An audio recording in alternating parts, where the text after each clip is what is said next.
Hey guys, welcome to my JMT 2026 Loadout. This is a 18-pound base weight, 26-pound total weight, and this is actually my first time backpacking of any great distance. I grew up in the outdoors. I've done plenty of pretty strenuous day hikes. I've camped my whole life. I've just really never put the two together. Now, if you don't know what the John Muir Trail is, the JMT, it's officially 211 miles from the Yosemite Valley to the top of Mount Whitney, which is the highest peak in the lower 48. I want to see, did I do a good job for my first backpacking trip on the gear I selected? I have quite a few comfort items in here. I'm 6'4", just over 200 pounds. So you're going to see the tent that I chose is to fit my frame, as well as my desire to keep some of the gear inside my tent and some other comfort items. So first things first, footwear. I'm going with the Lone Peak 9s from Ultra. One of the first items that we'll talk about that I debated until really just a few days ago was, do I want to wear gaiters? Like I mentioned, I've done a ton of day hiking and I've never once felt the need to do these. But just doing my research and just really, they're so lightweight, and worst case, if I don't end up needing them, I'll leave them behind on trail somewhere, give them to a fellow hiker who may be in need of these. But I'm gonna give these a shot. It's my first time wearing them. I'm not a big fan of the Ultra logoing on theirs. I'd much rather just have that topo pattern, but it is what it is. But yeah, Lone Peak 9s with the Ultra gaiters will be my footwear. Kind of sticking with footwear, I'm going to be using a wool trail sock. These are from actually Go Ruck. It's a rucking company in the state of Florida, where I'm from. Really high quality sock, very durable. I've used these on multiple training rucks, competition rucks, and just day-to-day workout routines. Never had an issue with them, and like most wool socks, they never smell. So that closes out my footwear. For some sun protection, I just have a lightweight hat, and my glasses of choice are Heat Waves. I like these because they have this little side here. I know with the Sierra bouncing off the granite walls, or the sun in the Sierra bouncing off the granite walls can be pretty extreme. I'm from Florida, you probably tell from my tan. Sun typically doesn't bother me, but I also respect it. So I have some nice eye protection there and some sunglass holders too, so I could just ditch them quickly and wrap them around my neck, but nothing fancy there. They are polarized. I have a lightweight buff, so really I intend on using this to wipe snot off my face, wipe my hands clean maybe. Worst case, if I'm getting burnt somewhere in my body, I can use this for some sun protection. Just kind of all around cloth essentially to have on me. I am walking in a sun hoodie. This is from Free Fly. It's a kind of more of a fishing apparel brand. This is pretty heavy. However, it offers a great SPF. And the two different colors is actually two different weights of fabric. So the darker color here is more robust. I believe it's like 50 FPS. And then your torso, this tan color here, is around 20 SPF. So a little more breathable in the torso area and a lot more sun protection around the areas you need it. I like this brand because it really wraps the front side of your neck as well. So when you get sun facing your front side there, it will protect your neck area. And lastly, my shorts that I'll be hiking in. Yes, I'll be hiking in shorts. These are the Go Ruck, I believe they're challenge shorts. And they're just essentially gym shorts. They do have, they are synthetic, and they do have a built-in liner inside. So I will not be wearing an extra pair of underwear. I'll be trusting the built-in liner of these. These are my day-to-day workout shorts. I mean, hell, pretty much every day I live in these things. They're very comfortable. Pockets, zipper pockets, and everything. Next will be my trekking poles. I'm using the Durston Iceline trekking poles. I've used these a handful of times, and I really like how small they break down, mainly for when I travel. Being in Florida, we don't really have a lot of exciting trails in Florida, so I do a lot of flying to some of the hiking I do, and so breaking them down to package them in my suitcases and things is quite nice. They're lightweight. Leuco tape, I've wrapped both poles with Leuco tape, and this is a medical grade tape. This is going to help treat and or prevent blisters, and it's just kind of a nifty way of storing it. I'm sure if you're into backpacking, you've seen this little trick before. I would also use this tape potentially to patch up a tear in any gear and whatnot. So those are my trekking poles. All right, on to my pack. First things first is we'll talk about the pack. And this is the Durston Gear Kakua 55 liter. I've used this on one shakedown hike. So like I said, I'm very new to backpacking and specifically through hiking. Being in Florida, it's not like we have a lot of opportunity to train as far as on the trail training. So I did one shakedown hike in March of this year in Idaho, and we did the Hells Canyon. We did an overnighter, 25 miles, about 6,000 foot of gain. So really did a pretty robust test on some of this gear, including this pack. So my experience with it, that one trip, it's been fantastic. Like I mentioned, I do a lot of ruck training, so I'm very used to shoulder carrying my weight. And when I put a nice purpose-built backpack on my back and it transfers my weight to my hips, the 26 pounds that I feel in here is feather light compared to the 45 plus shoulder carry pounds in my training session. So yeah, I really don't have much to say about it other than I've enjoyed it the short time I've used it, and it's nice and light. All right, so we'll go on the exterior gear first, and then we'll get into the gear that I have inside, and you'll really see how I pack my gear, which was very thoughtful. First things first is my Garmin InReach Mini 2. I do have a Garmin watch as well that links to my InReach. And then I also have the new iPhone 17 Pro, so I do have satellite capability through that system. But this is going to be primarily used to connect with my family when I'm on trail. I do have a wife and 3 children that I want to check in on, and I want them to be able to track where I'm at. And then obviously the emergency feature of SOS. However, I am a subscriber to Overwatch and Rescue. That is a subscription service. In this pouch here, in this shoulder strap, I'm actually going to carry my iPhone. I'm using my iPhone to film this, so it's not in here. On this side of my water bottle pocket, I have the CNOC reusable water bottle, 1 liter. The Sierras have a ton of water, so I'm actually only going to carry 1 liter of filtered water at a time. There's more to that when you see my filter system, but don't panic. I have a solution to carry more water if needed. But as far as filtered water, I plan on only carrying 1 liter at a time. Next to that is my lightweight tripod. It has some pliable legs so I can wrap a rock or a tree post. I plan on doing some filming during the trail. I would like to capture some photos and some video, and maybe even make a little video to throw up on YouTube. However, this thing is from Amazon. I can't pronounce the name, but it's like the cheapest one on Amazon, and it's fairly lightweight.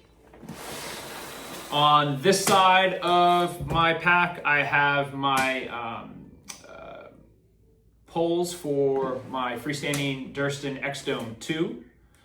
We'll talk about that here shortly, but these are my poles for that. And one of my comfort items, I actually have a chair. So I'm bringing a camp chair, lightweight camp chair. It's a Nemo Moonlight Elite, I believe. This is about 1 pound, maybe just over with the wrap here. This was going to be the first thing I was ditching if I was over 20-pound base weight. Since I'm sub 20 pounds, I'm deciding to bring this along. We plan on getting pretty early starts in our hikes in order to get to camp fairly early because we would like to relax, dip in some water. The buddy that I'm going with is bringing a fly fishing rod and he wants to do some fishing. So I think I'm going to find some good use on this one. This one's nice because it does recline. Again, I'm 6'4", and I don't want to be sitting on my bear can hunched over for 3 weeks. So I want to be able to relax, get some weight off my feet, off my spine, and kind of, enjoy the mountains. Next on the outside of the pack, I guess I'll go what's in my hip belt. One of the hip belts will be full of my day snacks. That's obviously empty right now. Now on to my other hip belt pocket. On this side, I'm going to use for quick grab items like hand sanitizer, lip balm with SPF, and a head net. I am hiking in the Sierras starting in late June and into mid-July, and the mosquitoes on current reports are horrendous, so I will have a head net in there as well. So obviously things that I want to quickly grab when needed. So the first thing I have in the mesh pocket is a nice lightweight sit pad from John Muir Gear. This was a last minute purchase. When we're down taking breaks or stopping for lunch, I really don't want to bust out my chair. It is kind of a pain, which is why I almost decided not to bring it to set that chair up. I wanted something quick to grab, so I have a lightweight sit pad. I set on a rock, or if I'm sitting on a log that's wet and I don't want to get my shorts wet, I can use this sit pad. I'm also planning on using it right outside my tent as a little step pad, so when I come out the tent, maybe barefoot or with socks on, I don't have to step right into the sand or the dirt. I have something clean to sit on. So haven't used it yet, but lightweight, super small. I mean, packs really tight into my hand here, and that's gonna be a quick grab right in my mesh pocket. Poop kit, we'll talk about that here shortly. Stakes, I have, I believe, 10 stakes in here. I have my primaries and then some for windy conditions if I need to tie extra guide wires down. I have available stakes to do that. My water filter kit is the Sawyer Squeeze with, and I just have a little bungee here to kind of hold everything together, with the Sawyer bladder here. It's the collab with CNOC. I mentioned I was only bringing a liter of filter water. Well, this is a 2-liter bag. So if I get to a point where we're hearing reports of longer water carries, or being that it's a fairly dry year and the streams aren't flowing as they normally would at this time of year, I can carry an extra 2 liters of dirty water, so I can have 3 liters of water with me at any given time. So that's the decision that I made based off of my setup. And lastly, in my mesh pocket are my camp shoes. Just want something quick to throw on for less violent water crossings. Obviously, if I'm coming across some raging water, I'll just keep my shoes on. But if we're crossing in a meadow or a low flow area and I don't want to get my shoes wet, I'm gonna slide these on and use those for water crossing, or anytime we take a lunch break or a decent break. I plan on taking off my shoes and socks, and if I need to walk around the area to go filter water or just kind of stretch my legs, I'm going to slide these on. And then obviously when I get to camp, the main purpose, camp shoes, to air these dogs out and still have some padding on my feet. So these are from Z-Packs, another Florida company. So Z-Packs ultralight camp shoes. All right, on to the poop kit. These bags are from Backcountry Exposure, so pretty good quality of these bags. I was pretty stoked on them. They're gusseted bottoms and everything. But yeah, let's open this up and go through what I got. So first thing I'm gonna pull out is a collapsible water bottle from CNOC. This is going to be potentially an emergency situation. If I need to carry extra water, filtered water, I can carry it in here. However, the purpose of this is to be reserved for my backcountry bidet. Yes, in the Sierras and on the JMT, you have to pack out your toilet paper. So something I wasn't very interested in. One, I didn't want to carry the weight, and two, I don't want to deal with used toilet paper. So I went with a backcountry bidet, and that bidet is going to attach to this water bottle, and I can fill this water bottle up and use the bidet. And so now I have a designated water bottle that I'm not worried about cross-contamination, although if you've used a backcountry bidet and you're good at it, there's typically no chance of getting anything dirty in there. I have a empty Ziploc bag because I am carrying a pack of wipes just in case I'm not really having any luck with the bidet. Again, I'm new to backpacking. I've tested it a couple times, but I just still wanted something just in case. So I have a Ziploc bag for used wipes if I need that. Next is my trowel, just an ultralight trowel I got from Garage Grown Gear. I think it's a Bogler trowel. Have not used it. However, it has great reviews and it is very lightweight. It also has a nice pad here, a little plastic, it looks like 3D printed plastic, so you don't jab your hand when you're cutting through the soil. Last in my poop kit is powdered soap. Again, a Garage Grown Gear. A lot of this I got from GarageGrownGear.com, and this is the Summit Suds powdered dish soap. Yeah, it works pretty well. Uses a little bit, and I'm bringing the whole container. So that is my poop kit, and it's kept on the outside of the pack because I don't want this hung inside, and if I need to grab it in a hurry, it's there. First thing on top is my raincoat, and that's for if it starts raining, I want to just be able to grab my pack, set it down, and grab the first thing off top to throw my raincoat on. This is just an old Patagonia rain jacket. It's probably way too heavy, but it's what I had, and I already spent a lot of money on this gear, so I just kept something I already had. So Patagonia rain jacket, nothing more to talk about that. Next is my first aid kit and my electronics and ditty kit. So again, both these packs, same with my poop kit, is from Backcountry Exposure, very high quality, good design, little pack. So I'm not going to go in super detail with my first aid kit, but I will bring out some of the more common things. So I have my toothbrush with cover, bamboo toothbrush, nothing fancy about that. For the meds, I have anti-diarrheal medicine and pain medicine. I have a little repair kit. I have toothpaste that are actually toothpaste tablets. So I have 2 per day in here. So it's nice because you can bring exactly what you need. I have a bottle of zinc oxide ointment. So chafing, I do tend to chafe a bit between my thighs. So I do have a decent amount of anti-chafe cream here. I have my adapter to be able to connect my water bottle to my water filter, and that's where this will come into play when I need to filter water overnight.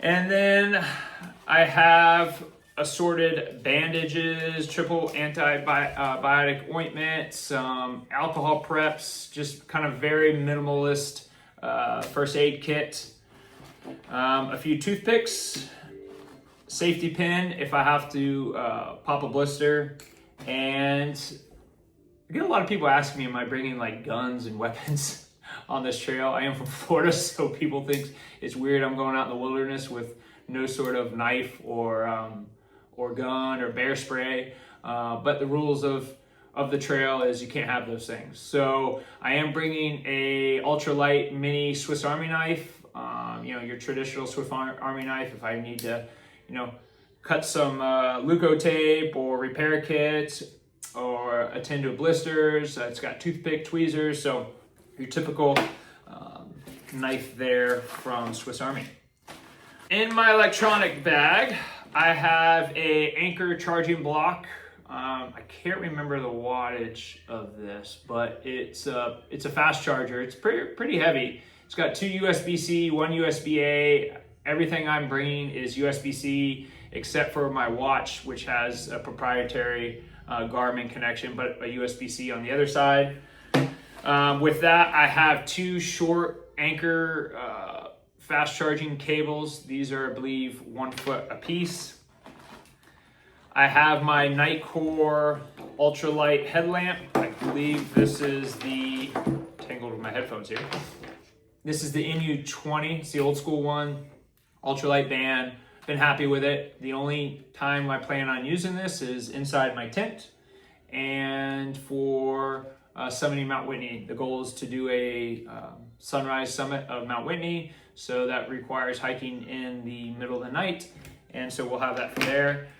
I brought a pair of wired headphones, not Bluetooth, because I don't want another thing to charge, plus those are heavy, mainly for the airport. and the airplane rides, because I am coming from Florida and having to fly all the way to California. We do have quite a slog of travel, and I wanted something to listen to while in the airplane. I'm not typically somebody who likes to listen to music or podcasts while I'm hiking. I really like to kind of take in the scenery. So I really don't plan on using these on trails, but I've also never been on a trail for 3 weeks. We'll see how that goes. I may end up wanting to break up the monotony of walking. I have two Nightcore 10,000 milliamp battery banks. This is, I believe, Gen 3. This is their brand new one, Gen 4. This one has one USB-C, one USB-A. This has two USB-Cs.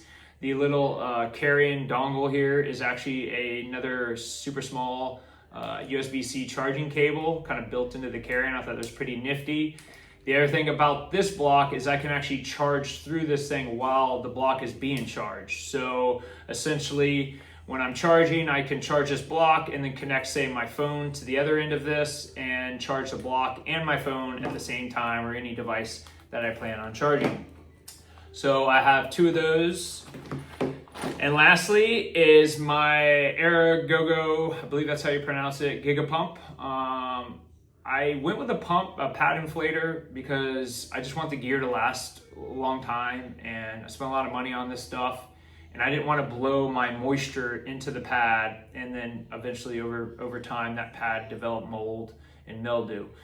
This thing is awesome. It's fast, it's super quiet, it attaches to my pad without one of the adapters. Yeah, I've been happy with this. You can actually plug this thing in your phone and it turns on. The next thing is the giant tick that everyone in the Sierra has to carry, and that is some sort of bear canister. I actually went with the Bear Vault 475. Most people hiking the JMT, if they have a Bear Vault, will do the Bear Vault 500. It's a little taller, and for most packs, you cannot store it horizontal in your pack.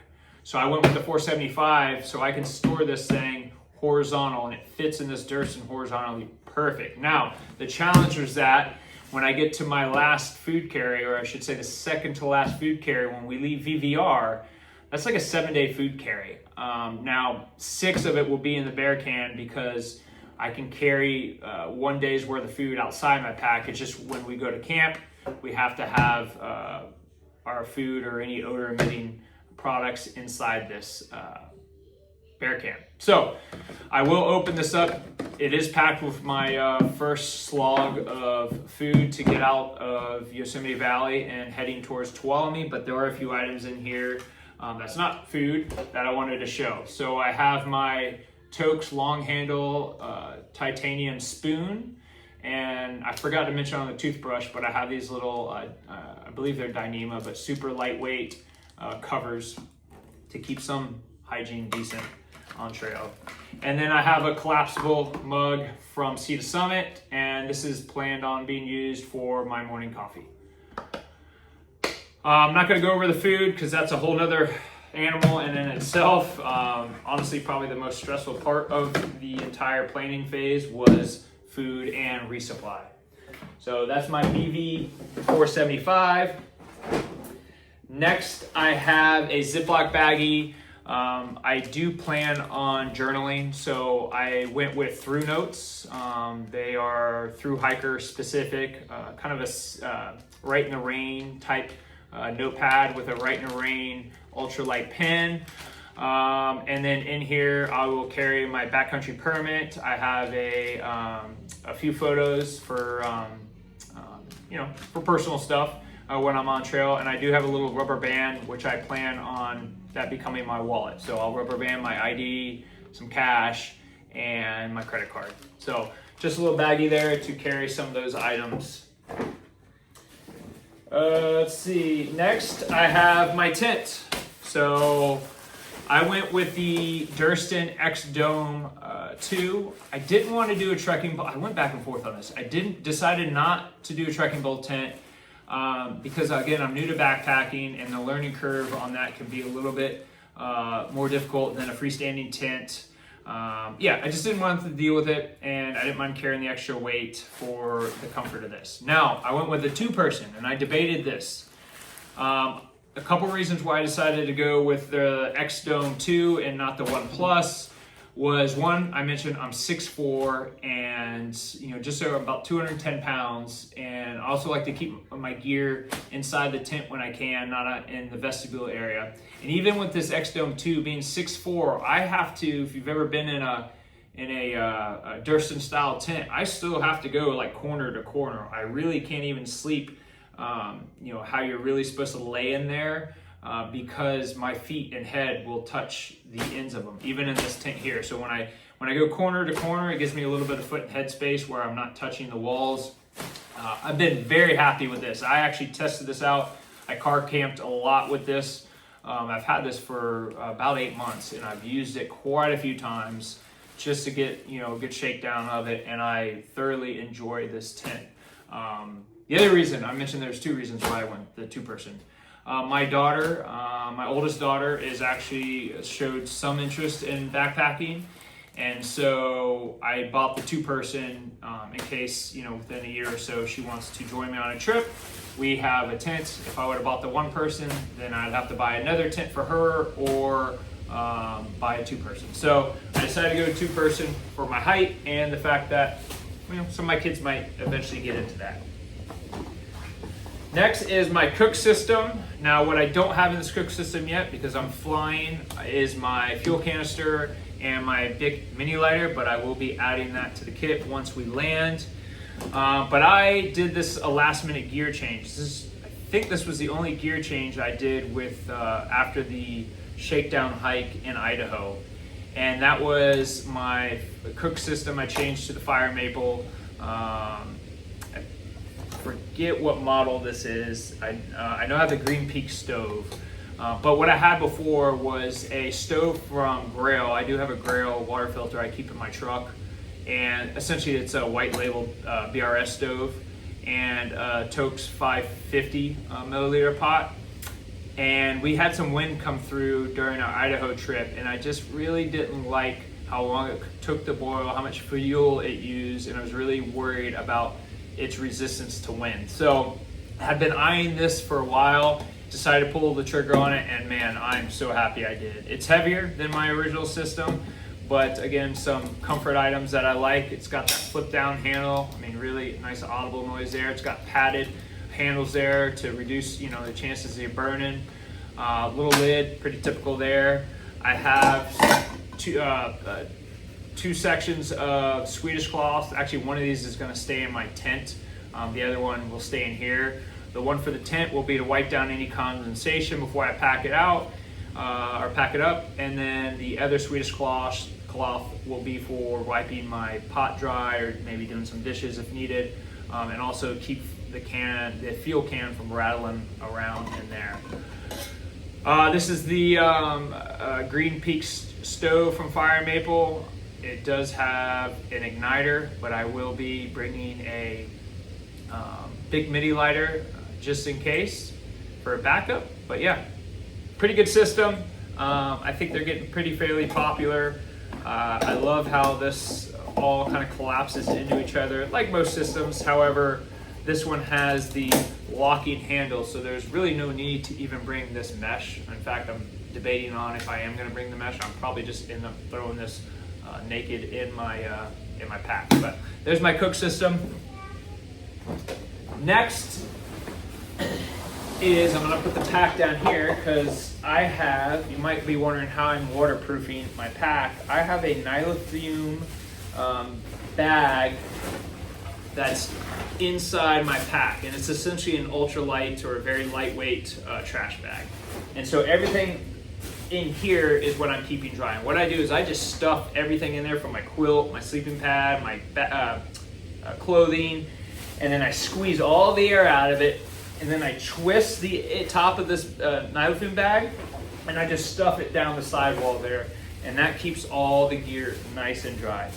So the first thing that I have coming out of here is a pair of lightweight pants. Again, these are from GoRuck. I believe they're challenge pants, just ultra light pants. I brought these you know, kind of a backup to my shorts if I want to change out some clothing, and mainly for mosquito protection. I'm not bringing any type of rain pants or anything. And then with that, I needed some underwear, so just some boxer briefs from Pair of Thieves, nothing fancy there. Essentially my backup for the bottom half, and also mosquito protection. Next, I have my puffy jacket. I believe this is synthetic. It's a Patagonia. It might be down. Honestly, it's so old, I couldn't remember. I've had this jacket forever. Again, probably way too heavy, but it's something that I already had, and these things are very expensive, and again, I've spent so much money on this gear. So been happy with this, but this is just a Patagonia puffy jacket. Next is my sleep system. Part of my sleep system is my, this is my sleeping pad. It's a Zenvivi ultralight sleeping pad. I believe I went with the rectangle, and I did the extra large. So it's the biggest one that they make. Again, I'm 6'4", over 200 pounds. I've been happy with this. I've tested this out just as much as the tent. And the stuff sack is an inflator too, so I'll usually use the air pump to get me most of the firmness, and then I usually do 1 or 2 inflations with this inflation to get my pad where I want it. So Zenvivi ultralight sleeping pad, super stoked on that. Next is a extra pair of socks, same as what I'm wearing on trail. Set my pillow away for now. Keep on with the clothing.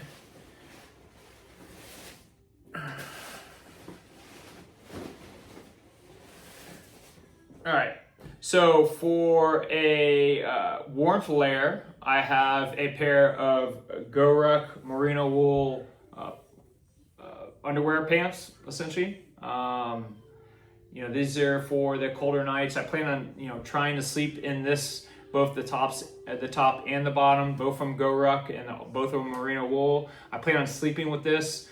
You know, I hate going to bed with that sticky feeling, and I know that's part of the game, but in order to prevent some of that, I plan on wearing this at night, essentially like a sleeping bag liner, and obviously if it gets cold. I just have a thin beanie for cold nights or cold mornings from Viore, nothing fancy about that. Now, my pillow, I went with the full sleep system from Zenvivi. So I have their ultralight sheets, and I have their pillow. And so the pillow system's pretty cool. And so it's a down-filled pillow, and then you have a air bladder to give you some sort of height on that pillow. And that all goes inside this pillowcase, and makes for a very, very comfortable pillow. This pillowcase has connection points to connect to your sheet, so it doesn't fall off your pad when you're sleeping. This is like very comfortable. I was very happy with that, all the shakedowns I've done. The sheet is pretty cool. If you haven't seen this system, it essentially attaches to your sleeping pad, and then these colored clips here connect to your quilt, and this baffle here prevents drafts from happening. I'm typically a side sleeper and toss around a lot. That means if I did not have this system, I would be getting quite a few drafts on those cold nights. And again, something else that I've been very happy with during my shakedown. And lastly is my quilt. So again, I mentioned I have the entire Zenvivi sleep system, and that's what I have. I have a quilt. Here's those connection points, these loops to connect the sheet to the, the pad to the sheet. And yeah, been very happy with this. I believe this is a 25-degree quilt. I typically sleep hot. So in Florida, when I've tested this out, even in our winters, I got really warm and had to kick the thing off of me, or at least stick a leg out. So if we have any warm nights, you know, being in a quilt, I can exit out of there much quicker and, you know, at least burp some hot air. But yeah, I've been very happy with my sleep system and my tent for sure. And that's it. So there's that Nylafune bag that I mentioned. And now the pack is empty.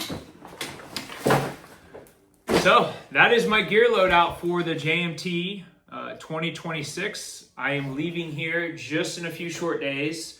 I start the trail about 2 days after I land in California, and first time backpacking. First time doing a real backpacking trip. So how did I do? How's my gear selections? What recommendations do you suggest that I do? Comment below. Don't forget, if you want details on weights, links to purchase some of these items, or just curious to see it in a spreadsheet form, I will have my lighter pack link down below in the description. With that, hope to see you guys on the trail.